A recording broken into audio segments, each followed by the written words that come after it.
Hey everybody, welcome back for another episode of Buds, Bros, and Superheroes. So kind of like last week, man, we're just going to charge right into it. Same guest as last week. We're going to continue our tokutsatsu talk, if you will. We already were talking off mic about how we're going to start this, and that's it, man. We're just going to roll right into episodes as it is anymore. So, Jem, once again, thank you for coming to hang out. Say hello, and just in case somebody rolled into this episode without coming to the last one, go ahead and really just shout out and what's up? Yeah. Hello, everybody. Happy to be back. I'm Jem. I do stuff in the tokusatsu realm on social media with, kind of recreating Power Ranger morphs or Kamen Rider transformations, if you will. And I do a couple other things here and there, like reaction and stuff, but... I'm just Jem here, and I'm here to talk about whatever we're here to talk about tonight. We were already kind of jumping topics, and that's kind of one of the fun things that I like about having the similar, like we were talking about, VHS polls and things like that, of having Power Ranger talk, and with that becomes Power Ranger Turbo talk. Sometimes comes Often. Blake Foster talk, which becomes Casper meets Wendy. What a weird poll that is, but you're like, that's my favorite one. And I was like, fuck yeah, man, because I also very much enjoyed that one. Yeah. But that's exactly kind of where I wanted to talk about. So since we last met, I've done a good amount of digging and a pretty good amount of watching. And the thing that we kind of talked about was Blake Foster, the Blue Ranger in Power Rangers Turbo, is a kid. Yeah. And then when he morphs, he becomes an adult-sized Ranger. And that's weird, right? No. Not as weird as you think. So I learned today, and other Mighty Morphin Power Rangers might be fucking fans. I mean, might be mind blown here. So the original, where the White Ranger comes from, what we know the White Ranger, didn't team up with the Jew Rangers, if you will. He was with, do you know the name of that one? Yeah, it's Die Ranger. Okay. Yeah. So they were the ones who we would know controlled the Thunder Zords. Correct. So let me ask you, actually, let's automatically diverge. Is there any Super Sentai that ever repeated itself the way Power Rangers did? No, that has had like a season 2 with the same cast, but new suits and Zords? Yes. Never. Cool. Yeah. That's why you get a little incontinuities sometimes like that, where you see the Thunder Zord going at it with a villain, but also the White Zord had to show up there, or the White Tiger Zord, or vice versa, and then you'll see the wrong suit on the wrong guy really quick if you actually frame by frame it. And you're like, wait, what happened there? Yes. Do you like going through shit like that too? I love doing, yeah, especially now as an adult, like, when you're rewatching stuff, or, maybe you're watching a season that you've seen some episodes and you haven't others, maybe some of them are new, as an adult, and like that's something that I found watching MMPR as an adult. But then you notice things like that, like the mecha being different. You're watching like a season 2 or a season 3, but then you see the Dino Megazord. You're like, that shouldn't be here, I think that's funny. Yeah, didn't you guys get destroyed? Wait, what's going on there? And then, of course, you just let it go. Yeah, like really quick. Because that's how it is. Yeah, exactly. Yeah. So that is interesting, because that is how we know it today, almost. Yeah. But there are definitely times where there's team-ups of different teams. For sure. Which makes you always kind of wonder, like, when the Earth's in peril during a certain season, and those Rangers are like, oh, man, I don't know if we're going to make it, like... The other guys are just like, that's not my problem right now. I've got other shit to be doing. Yeah, I had a finale, so I'm retired now almost. So the original, like we were saying, MMPR White Ranger was this Die Ranger's White Ranger. Yep. And this person was a child. Like we were talking about with Blake Foster and like what people would know, the original Blue Ranger of the Turbo Squad. That's what they did. And I was watching the transformation where like they had this suit puff up. It puffs, yeah. And like literally the kid goes, oh my God, I'm getting bigger. And Saba, is he called Saba there? No, he's called something else and it's escaping me. It's something Maru, but it's escaping me. He's still talking sword, though, however. Yes. And he's Yes, like, yeah. well, everybody will laugh at you if you look like a child. And that's how they explain why he gets bigger. Yeah. Do they ever really say anything in Turbo? Or they're just like, nah, you're bigger now, bro? No, I feel like it's something we assume, right? From the morph, they're just like, hey, we showed you in the morph, he becomes big. That's it. That's you know it. what That's I mean? all you Like, get. That's all you get. Like Zordon or Alpha are never like, You've So been turboed Justin- up. Yes, you've shifted into turbo. Justin, gets bigger because the morphing grid, like there's nothing there. Either that or just Alpha coming in like, I can't, like, I don't know how that spandex stretches when you Yeah. grow. Like, nobody addresses it. Right. He just gets bigger. Exactly, because it's funny because he also has a suit as a kid. Like Blake Foster wore an actual suit that he very proudly hangs up in a case. That suit that he wore as a kid, I guess that's cool. I mean, it's At cons, yours. you mean? Yeah. No, like in his room. Oh, in his He house. has it like up in like a case, like displayed, and like I guess that's cool, but like I don't know. The only reason why it is cool, and this is just a side tangent, is because you got probably like official Sentai material to make a suit that only fits you. Like nobody else can fit in that suit. Not even a stunt actor, which is mainly who those suits are for, But Blake Foster has his own suit, so I think, yes, that is cool. Would I display it and have it in my office on the wall next to all the other memorabilia? Probably not. I'd probably keep that one in the closet and like pull it out at some point and be like, hey guys, I still got it. But I don't know. That's just me. Definitely a big side tangent. But the coolest part about the ensemble anyway is the helmet. So Yeah. I had to like, just have the helmet out and stuff like that. Yes. I see like Austin St. John and stuff, and he has like Pyramidas stuff out and things like that where I'm like, all right, calm it down. Yep. Like, Which is same actually kind of thing. That's a good segue because Zeo Sixth Ranger in Sentai, an O Ranger, that season is called, he is also like a young teen. Not an adult like the other O Rangers who are like military people. Like O Ranger was very like squadron, like I wouldn't say army, but it had that like military aspect to it.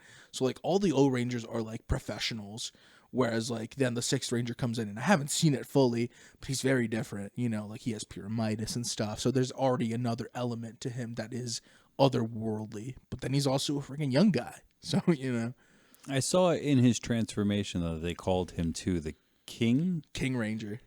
That's fucking dope. That's so badass. It really is. I mean, Yeah. and also too, it doesn't seem to matter which iteration of it. The design and the execution of the cuffs with the The shield. Thank you. I couldn't think Yeah. of the word.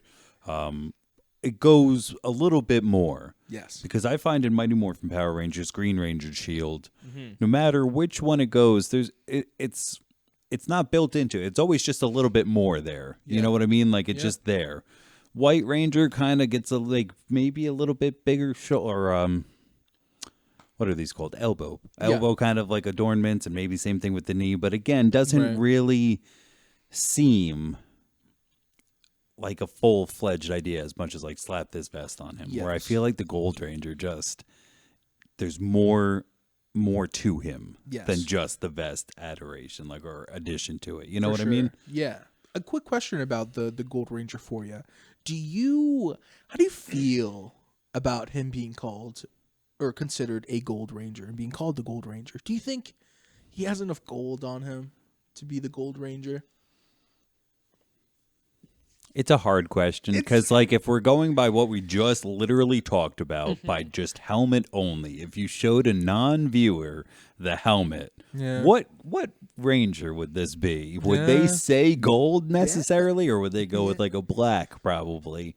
There is a lot of black to it. Yeah, But that's something that I've just for my entire life I've been like, I get it, guys. He has gold on him, but is he the Gold Ranger? Like it's just something. Like you see the Titanium Ranger. He's all like silver or gray, if you will. There's been a Mercury Ranger in Power Rangers. Again, he's all silver or gray, and like I'll give you the pass. But like I don't know, man. Like sometimes I think about it, and I'm like, King Ranger and Sentai feels accurate. Like he's not like the gold O Ranger or anything. Like he is King Ranger. So that to me feels cool because like his what is it called again? Shield. The shields. Thank you. I don't know why. How It did just that escaped. happen? I don't know.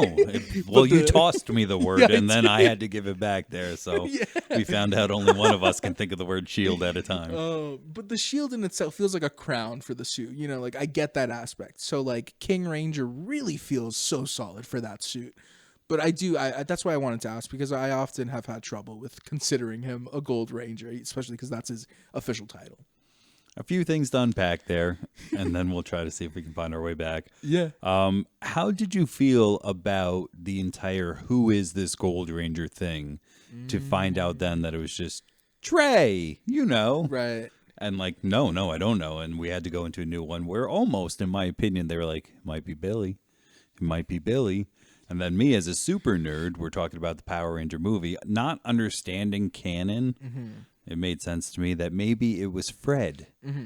Do you remember Fred from that movie? Like at the very end, he's like, maybe I could be another Ranger, like Fred, whatever last name is, the Yes. Silver Ranger. And they all kind of look and he goes, nah, Fred last name, the Gold Ranger. And they're all like, yeah, Fred, you're a kid. Imagine if they were like pulled that card in the show, like Fred, you remember? back. He grew up a little bit. Fred. He's here.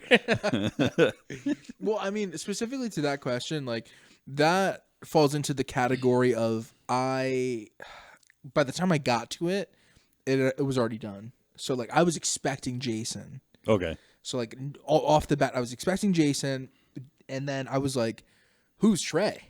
So then I learned about Trey, and then Trey's like, "Now I'm trying to give my powers to somebody else." So like this whole situation, I was like, "Oh, so it's Jason," and then they're like, "But Billy." Yeah. So I my whole perspective of it, because I had seen it after, I was just like, "Where's Jason?" Yeah. Mm-hmm. And then running eventually, through the desert in a trench coat and shit like that, which getting he blasted. doesn't even look like him. No. He has like the bandana, the trench coat, and like the sunglasses. It's I'm willing to bet it's him 100%, but it doesn't look like him. So when they reveal him, it's nice. And I like that he's the Gold Ranger for like most of Zeo right after that. So like, I was going to say, there was also kind of the red herring set up to be possibly Jason David Frank's brother. His brother, yes. Who had shown up on his nature quest or something like that, when he was obtaining I don't fully remember that 100% now. Yeah. And then that hit me with a really sad thought, too. Like, Jason has also passed. And what was his name? Was his name just David or? I feel like, I don't know if it was David. Maybe if his name was escaping me David right Jason, and they were just like, yeah, we weren't good at naming kids. It was Eric. Okay. Eric, because I know that because his newest, JDF's latest project that hasn't come out yet, The Legend of the White Dragon, his character is named Eric Reed, and I'm pretty sure it's because his brother was named Eric. Nice. Yes. But quick shout out and RIP to the both of them, at least, Absolutely. I didn't think about that angle before, Yeah. but poor guys. That would have been cool to see, I guess, cool to but see. I was happy, at the time I was a huge Austin St. John fan. Yeah. So it was great. yeah, that's since kind Love that. That's since kind of feigned a little bit, but Yeah. shit happens. Shit happens. But he was also in then his, what was that one then? I missed it. Zeo is to what? Die Ranger? Zeo and O Ranger. O Ranger. Yes. So they were militants. Like It with was- the shapes. It was like an organization that specifically fought the Machine Empire and the version sense. of the Japanese counterpart. But it was very serious. I've heard. I've only seen the first 2 episodes, but I've heard that the season in the beginning was very, very serious. It took the Machine Empire like super. I keep using the word seriously, but like again seriously, and it got to the point where stuff was going on in Japan that they had to like switch the show up, and then it became super like humorous and like comedic. And I can't remember the specific episode, but I imagine if you watch O Ranger, you could probably tell the episode that switch happens. Yeah. Because if you're going from something as mature as like I don't know, like an academy or something like that with like militants, it's probably a drastic shift to then have, I don't know if you remember in Zeo, but like the solo red Megazord like dancing, that specifically, like the one with the Gatling gun hands. Yes. Stuff like that. Like it's because Sentai had to get a little bit more silly and like a little bit more uplifting for the kids at the time because of the real world problems that were actually going on, which is crazy. Yeah, I don't remember that as much as when I think of Zeo, especially the Red Ranger, I think of the episodes where they brainwashed him. Yes. And King like, for a Day. yeah. Dude, such a great two-parter. I It's love it real so good. much. Oh my god, it's one of my favorites. As you so eloquently put last time, like living through it live or experiencing it in real Can't time. imagine. Oh, like I waiting- really thought they brainwashed. I thought it was going Right. to happen. And then it kind of ends a little. It's only a two-parter. Whereas in Power Rangers, Green with Evil went for a while. Yeah. And that's why I remember too, like Tommy's going back. No. Like, no, not again, bro. Like, and but that's what I remember. I don't really remember dancing. I do remember that one was mind controlled though, compared to like Yes. levers. Because I remember the first time Tommy got in it, it just started wrecking shit. Yes. I remember that just like, oh my Yeah. god, Yeah. like this seems kind of dangerous for once. Like they're just fucking shit up. Hell yeah. I don't. Maybe Power Rangers didn't use it. I could just be remembering the Sentai scene or like the footage that I've seen online from Sentai. But maybe Rangers did use it. I don't know. Well, it would definitely then make sense of why they lightened up in Turbo. Turbo lightened up. Are any of them? Have we been going in the same order as them? I have so much to learn about. Yeah, absolutely. Super Up until a Sentai. certain point. Up until a Okay. certain, but like everything from back then was always back to back. Like what they were getting was what we were about to get next year. So like We were watching Zeo. They were watching Turbo. correct. They were watching Turbo. We were watching In Space, or And no, I think vice versa. specifically Fucking around A. then, I know some people have said maybe some were simultaneously happening. Like, Zhu Ranger had ended, and then I don't know if you know this because I know a lot of YouTubers have talked about it, but then Toei filmed extra footage for Mighty Morphin with all the Jew Ranger stuff still, and they did that I think while Dyed Ranger was still happening, like started. So they were doing that a little bit, and then I think season 2 happened at one point. Maybe some of those were simultaneous, but then it got to the point where like we were watching the one that they had already had, and they were watching the new one that we were about to get, and I think that's kind of cool. Nowadays, it's not like that anymore. Up like the last like few years, it got to the point where we had, because there was a break in 2009 for Power Rangers, so like Sentai had just like stacked up like 2 seasons ahead, and then by the time Rangers came back, they chose the season that they had left off on, but Sentai was still ahead.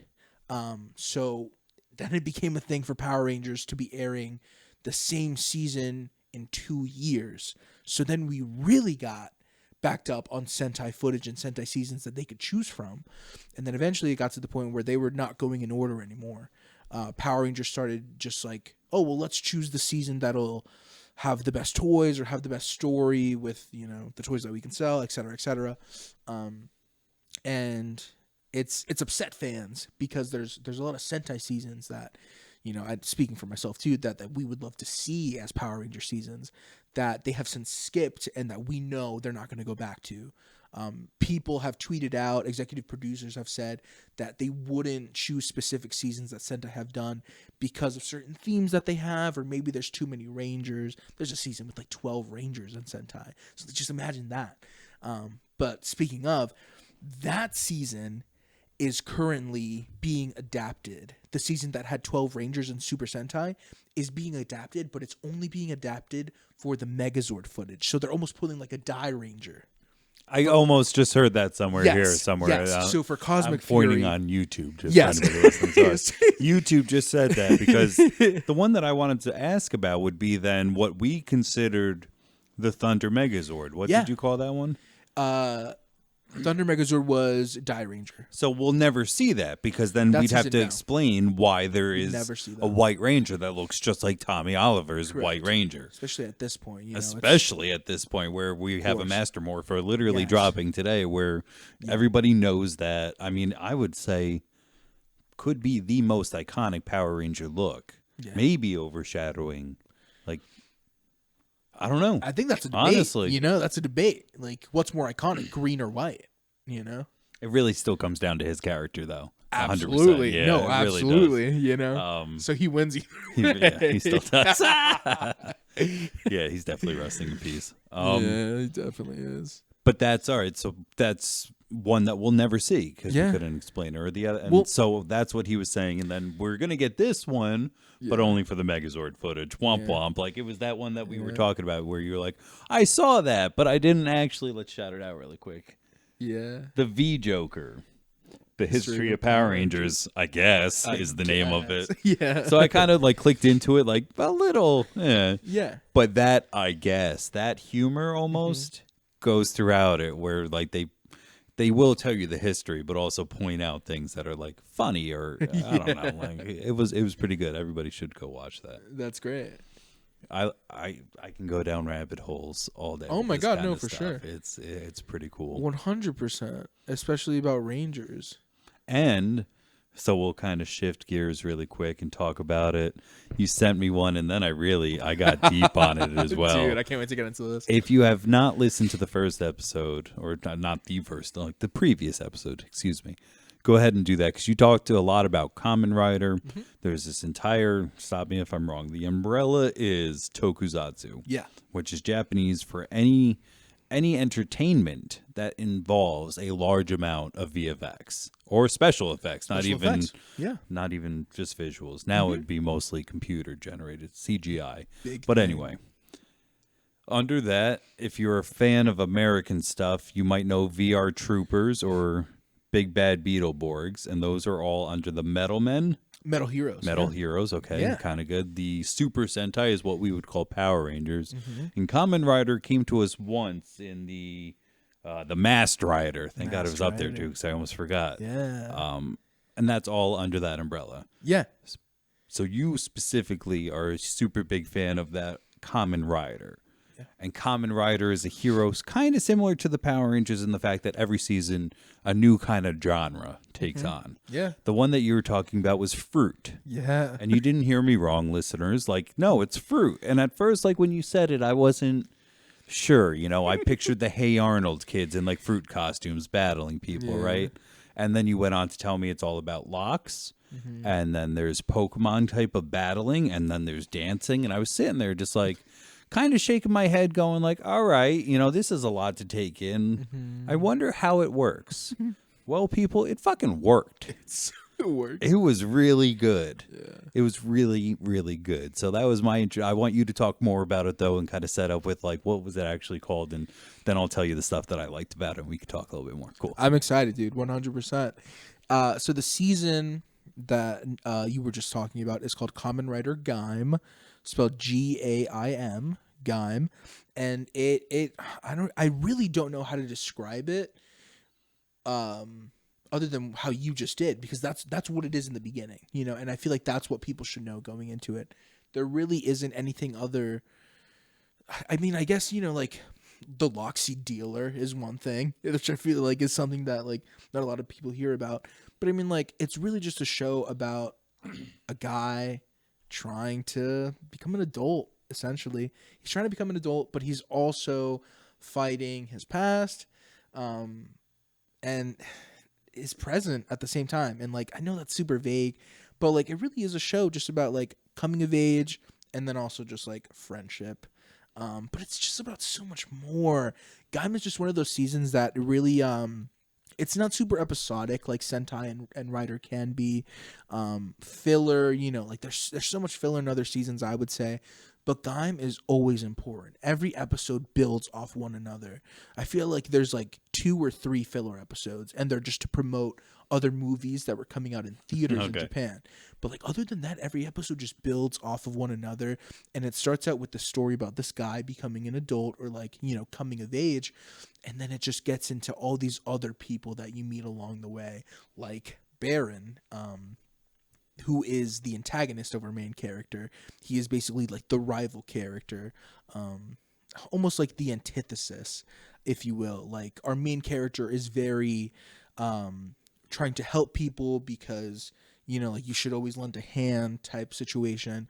But the other character, Bear, and he is very, you do things yourself because nobody's going to help you. And he just like is just that to the very, like They set that up perfectly in the They two do. episodes. The literal first scene that we get is the main character. Sorry, you're going to have to do the names for me. Kota.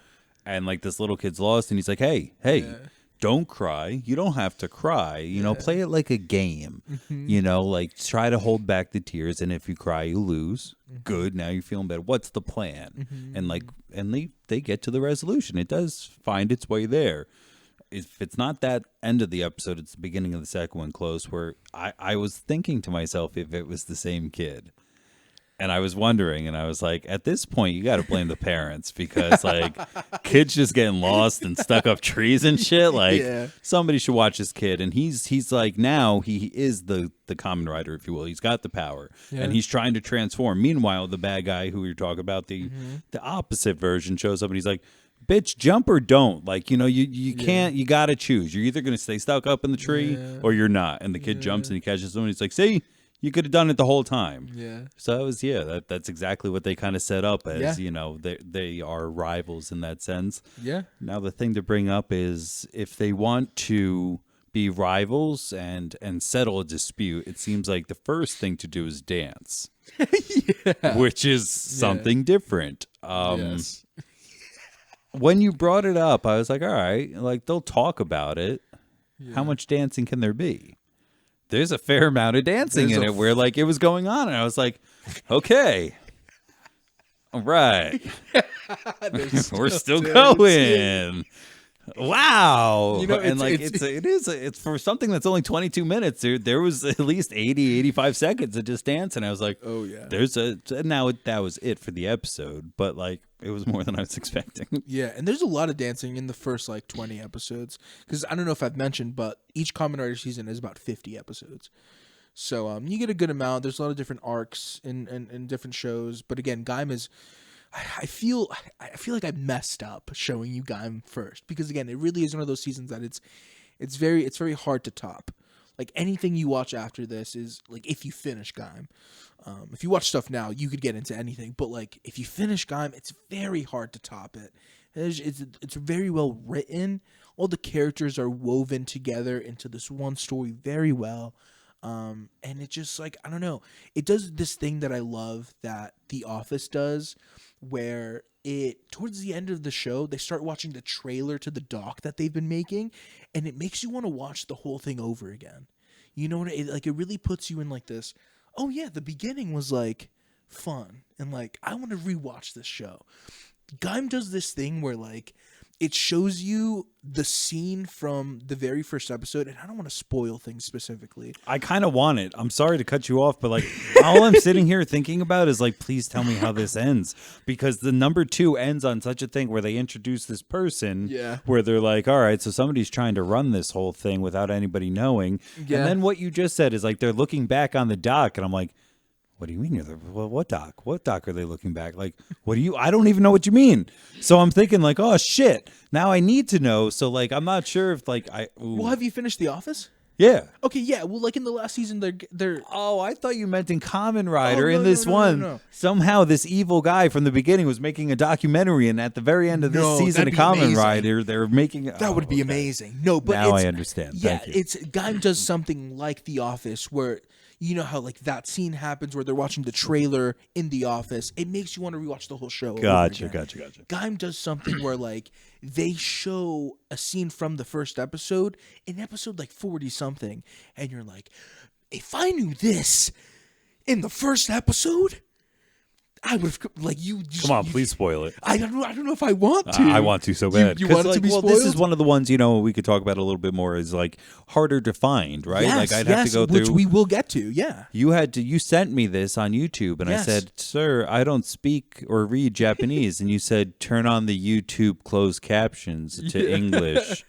So that's where I am mechanically and technically to find things, which means that probably won't happen until like I can I'm a physical person. Let me plop in a DVD. If I could do that one day, maybe. But no, go ahead, go for it. That's why I want to show you some other seasons, which I'll get into in a second. But okay, so I will tell you because I don't know if I should, but I will. I shouldn't. If anybody here listening right now has never seen Gaim, please stop listening for a little bit and maybe just skip ahead when we're not talking about Gaim.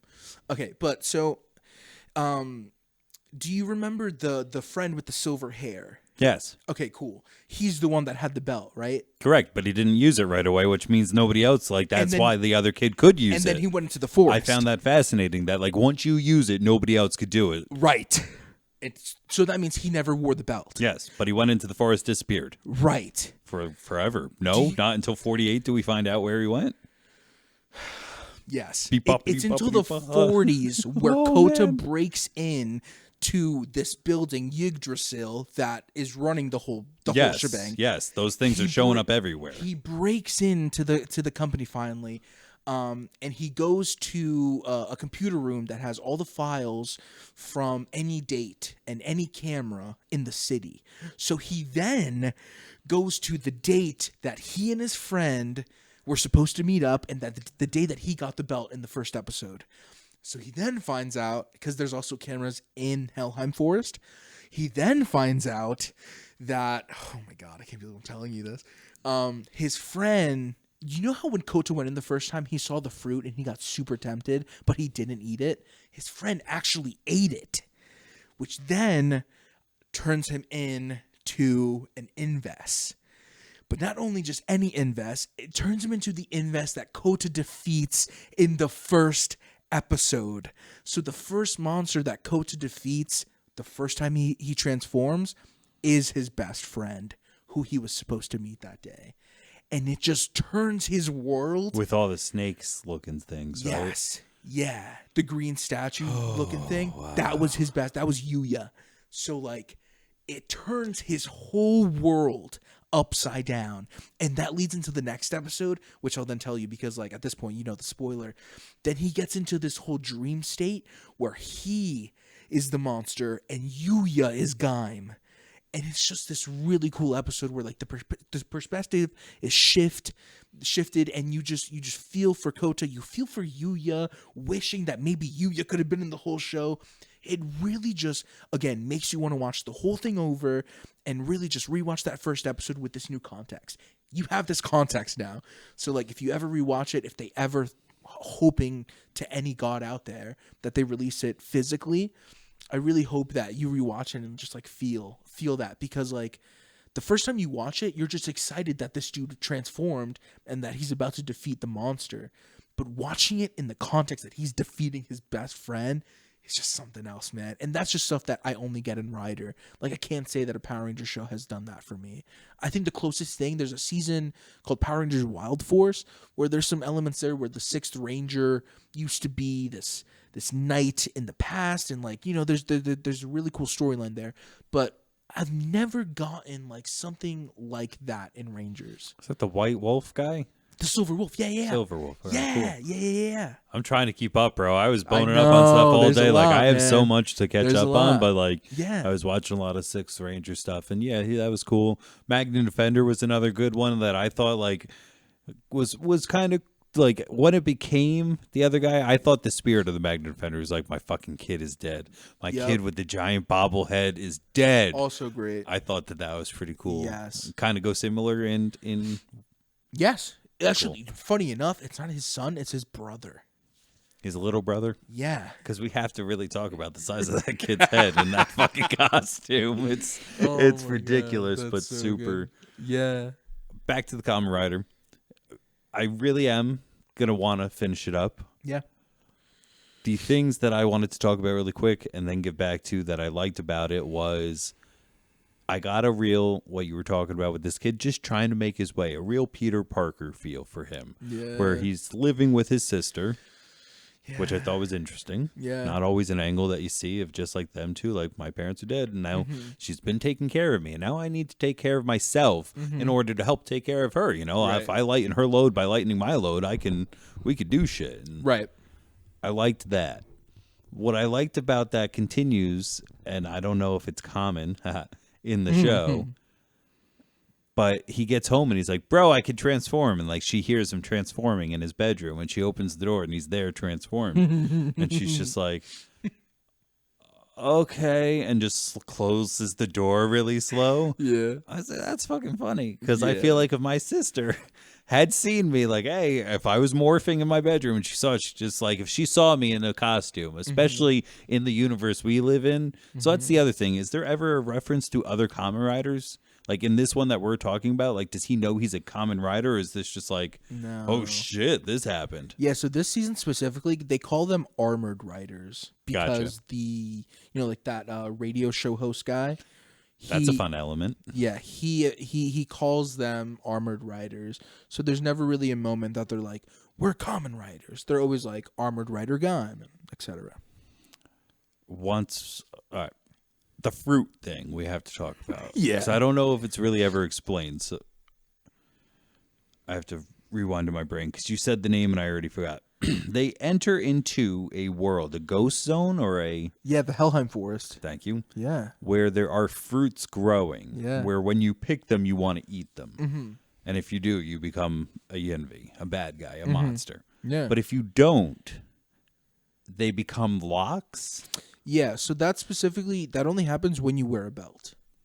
You have to be wearing a belt. And picking the fruit for it to become a lock. Correct. Thank you. So the locks then, see, and like we'll do more because maybe an entire special event where you go through it. Because then I have to understand where the lock dealers are getting other locks and how they have so many of them.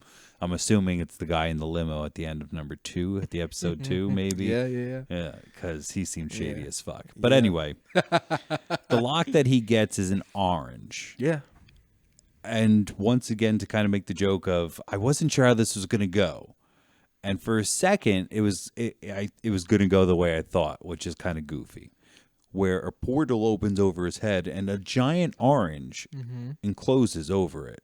Yep. And it looks a little silly. It reminded me for a second of the Gushers when they eat. Yeah. But brilliantly, the orange peels and becomes the armor. And that's when I was like, bro, I could see how this works for a fucking second. And then like the slice of orange was his sword. And I was like, oh man, this is kind of brilliant. Yeah. The next one that I saw, and the only one I guess I'll see for a little bit, is the pineapple, where the pineapple becomes a, what's the word we talked about last time? Like a mace. Yes. So imagine a big, heavy pineapple. Like if it Yes. was, like pineapples on their own are pretty dangerous. So like a weaponized one of heavy, like pretty brilliant, actually. Yeah. It's pretty cool. So what other fruits do we, like you were talking about in the last episode of banana. Yeah, I forget that Baron debuts in the 3rd episode as a rider. But yeah, you get Banana, who is the official secondary rider, which is a Kamen Rider tradition. There's the main rider, and then there's the secondary rider. Interesting. Kind of All like right. how Rangers have their 6th Ranger. Mhm. Some seasons wait like until the teens or the 20s to debut their secondary rider. But Gaim specifically is a multi-rider season. These are all terms that the fans have coined, you know. Like it's not something that Toei uses. But yeah, so like secondary rider, or wait, that is that actual term. Secondary rider and primary rider, those are real terms. But yeah, so like Baron is a banana, 3rd rider is grape, and then the 4th rider, guy in the limo, is a melon, green lemon. It's kind of like a cantaloupe, I guess. And then you get a bunch of different fruits as like different power ups. You get a watermelon, which ends up being like this big, like bulky, like tank form almost, that can then become a big watermelon and just roll around also. And then you get other riders that have like nuts, like walnut and chestnut. And then you get durian, which I don't know if you know about the durian, but the durian is this fruit that's like super spiky on the outside. It's really smelly on the inside. I do. Okay, thank you. Yeah. But it's super Looks white and creamy on the inside, even. Yeah, Correct, but I've yeah. heard that it smells like farts almost, right? Yeah. But so that even gets into Gaim. You have a rider that's I even forget what I just said, but it's that themed.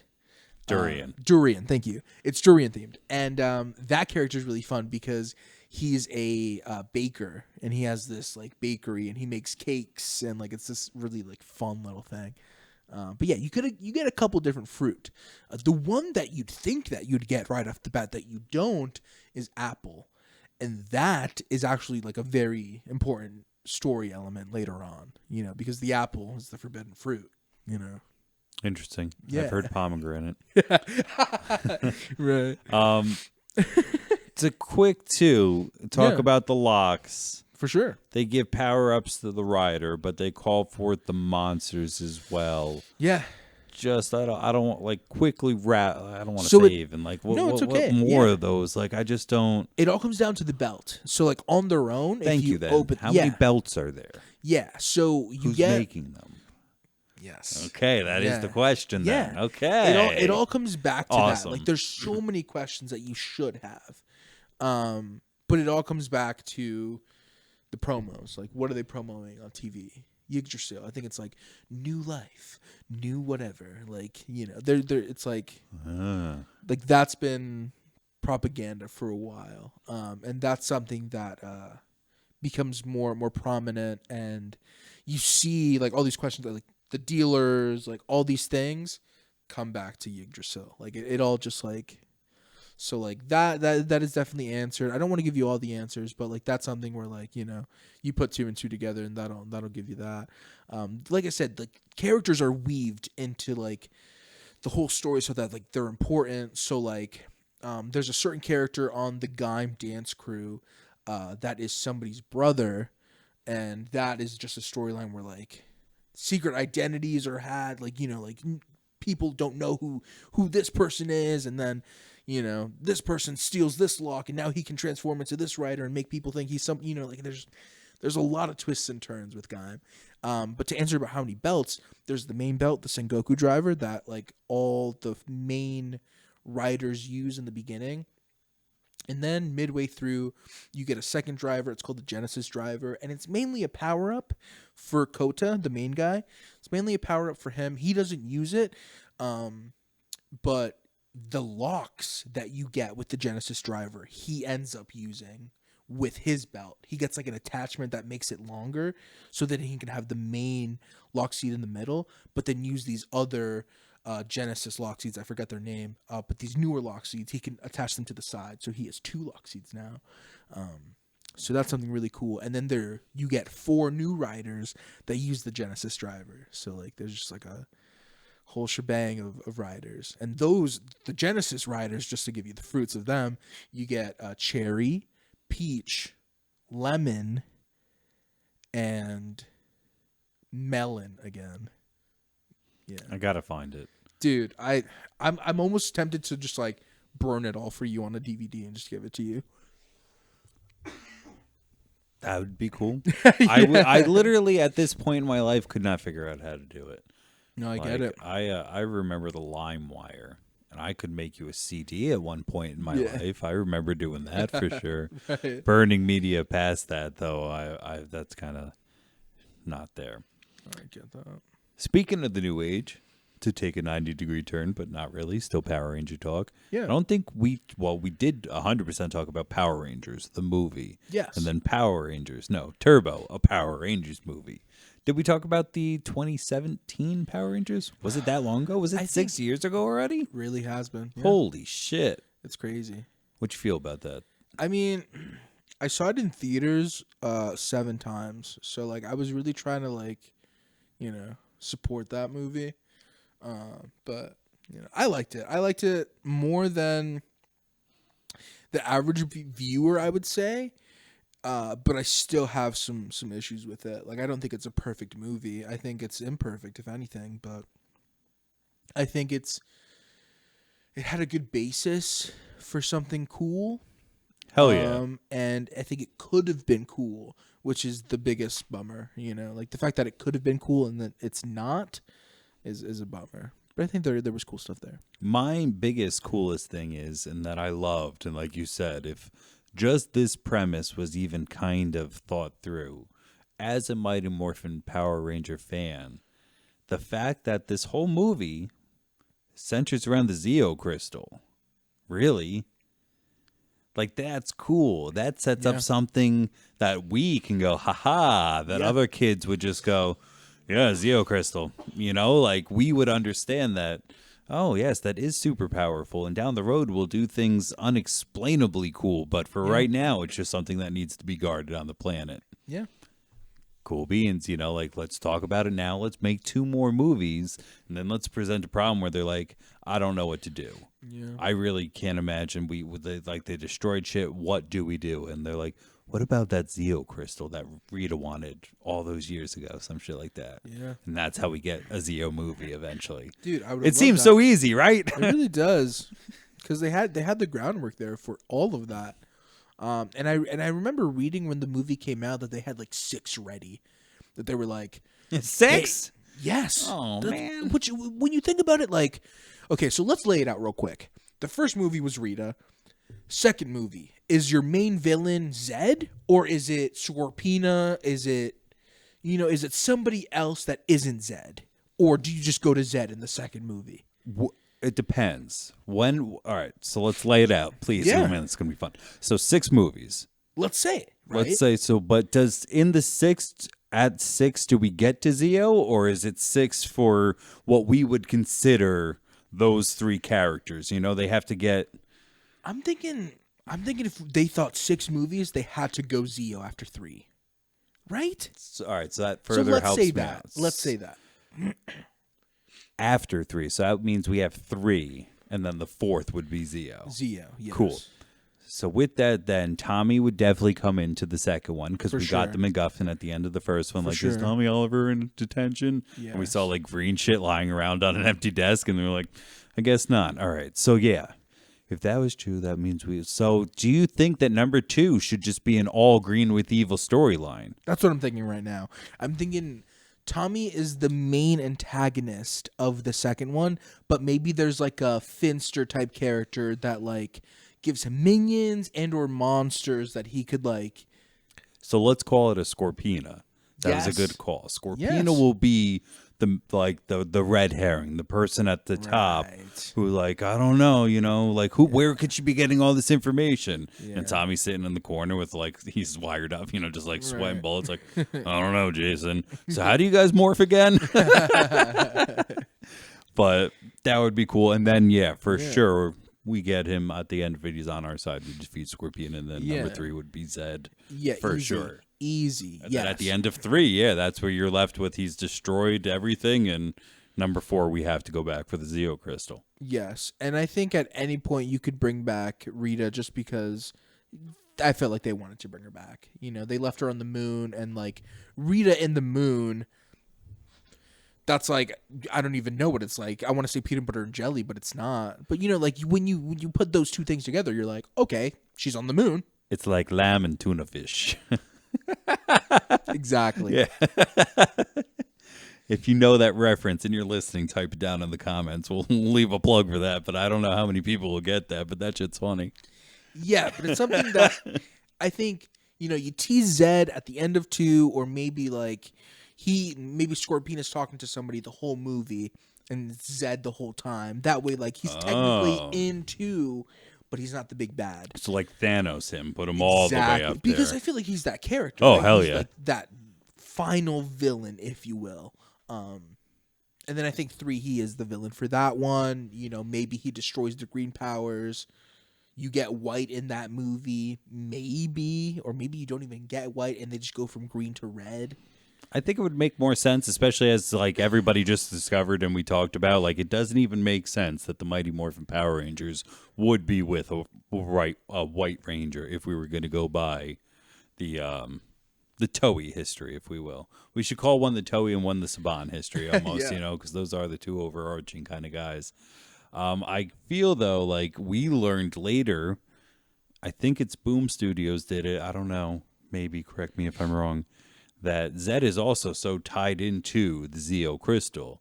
Zed looks the way he does because his pure evil soul tried to touch the perfect good crystal. That's what I've and heard. Burned his flesh inside out, and that's why he looks all muscly and like you could see his brain and shit. And it's like pretty gnarly. It would make sense that that's why he was looking for it in the first place and stuff like that. Like, it burned me once and I want to come back and fucking destroy that shit. Or I don't know, something. No, absolutely. But I think that's a great setup. And I think after that, if you want to do Zeo, you could easily do Machine Empire, easily. Or maybe if you want to keep Zed, you can keep Zed. I'm down with Zed fighting Zeo Rangers. Like, it doesn't have to be Machine Empire. Like, Machine Empire could be a part of it. Maybe Zed is still pulling strings, you know? But the fact that they thought of 6 movies, that's why I was trying to plan it out. I was like, well, if you want to stretch it out, I guess you could have Zed be like 4 episode, but like movies 4 and 5, and like 2 and 3 could be like, again, like we're saying, Green with Evil for 2. Maybe Rita comes back in 3, and then the first 3 are just like a Rita trilogy, if you will, like the Green Ranger trilogy. I don't know, and then the other 3 are something else. But like, how do you get 6 after that first movie? You know what I mean? I just don't get it.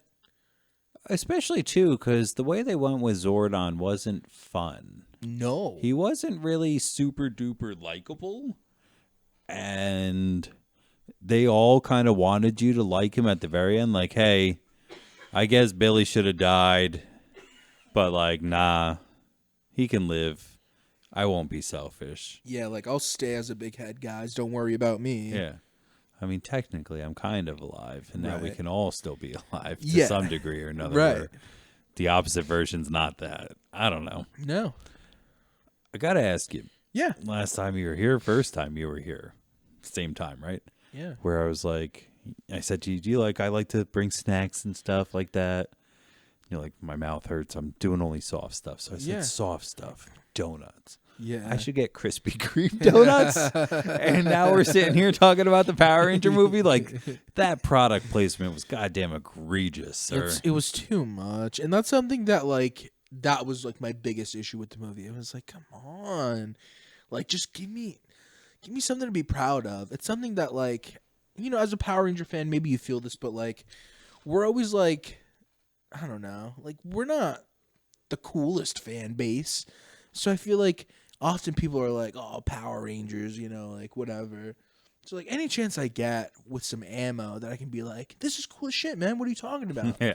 I try to do Look that. at this. Yeah, and, like, this movie was my chance. I was like, we're coming back to the theaters. They're rebooting it. It could be really cool.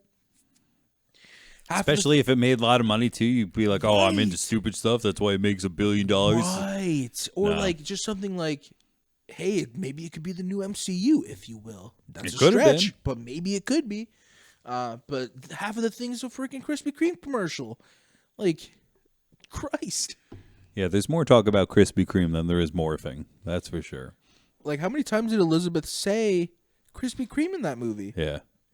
That was a weird poll, too, that ended up almost being wasted. I don't know. I would have liked to see where she... But it's Elizabeth fucking Banks.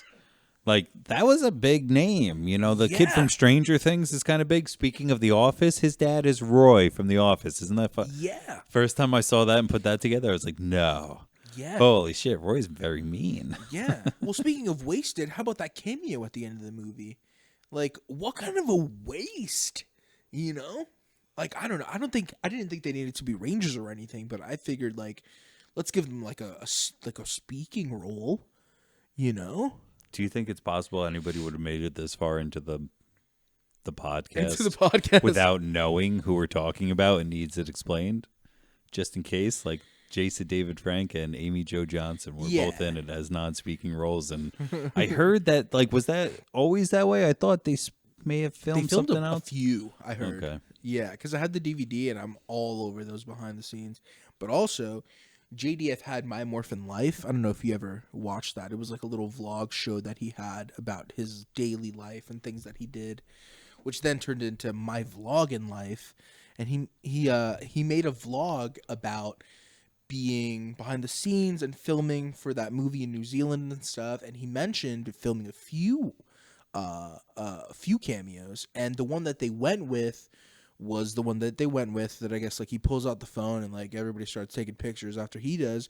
But there was another one where he had long hair, like classic Tommy, and like they see the girls, Trini and Kim, they see them at Krispy Kreme, oddly enough.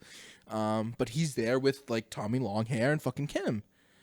Like our Kim, you know, excuse me, like our Kim, you know, and it's like that's cool, but like one, if you know Tommy's history, like the canon of Tommy, the last time we saw him was in Dino Thunder, and he was a professor with like short hair.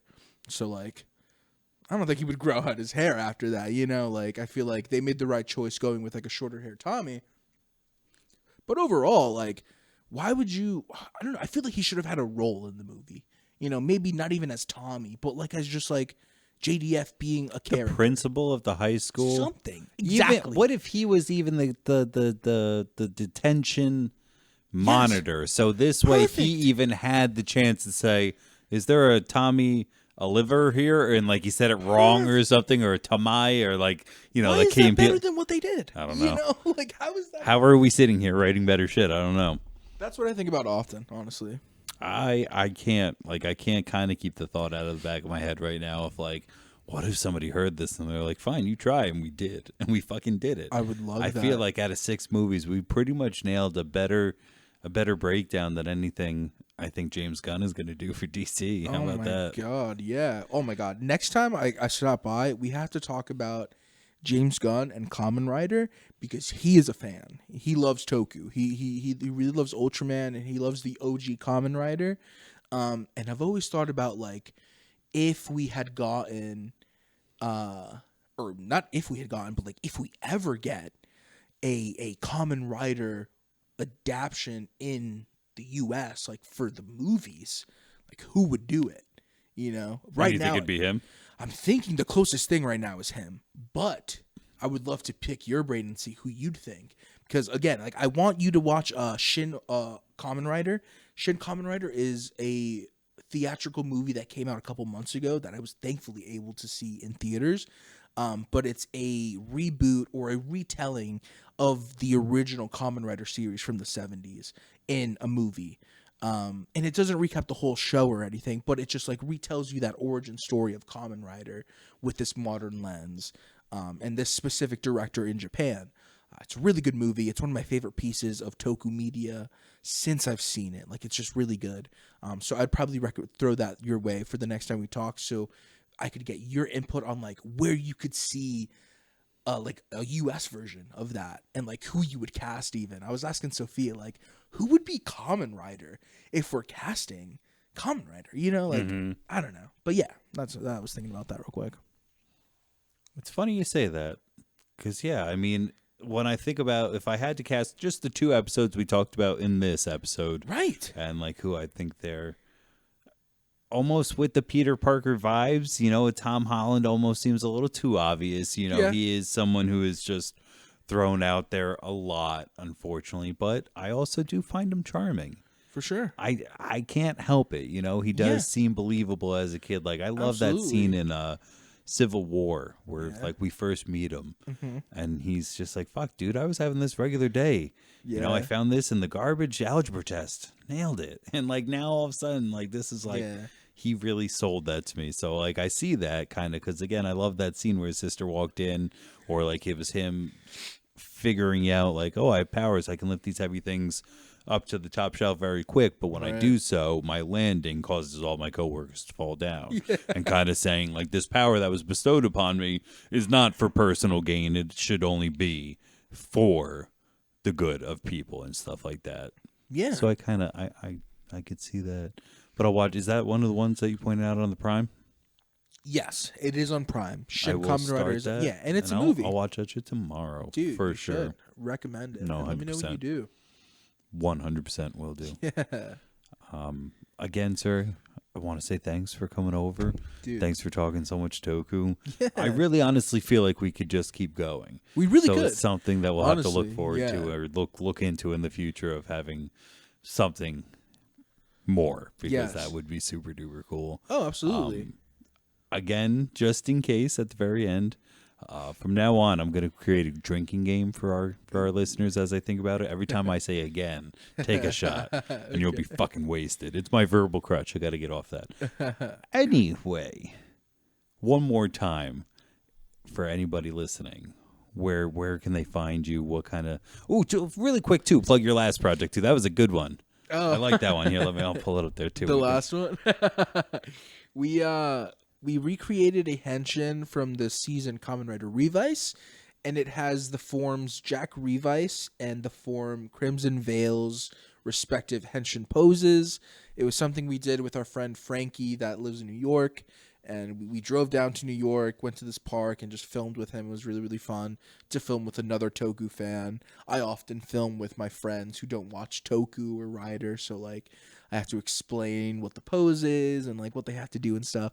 But Frankie knows, and like he's seen that show, so I was like, all right, so we're doing this and we're doing this, and he was like, It was okay, a quick day, yeah. yeah. So we filmed like 4 different videos that day. Fucking A. Yeah, and this specific one is the last one we filmed that I'm releasing from this collab. It's one of my favorite ones. It's called Jack Revice versus Crimson Veil. You can find it on my YouTube channel, PrawnHorn Heroes.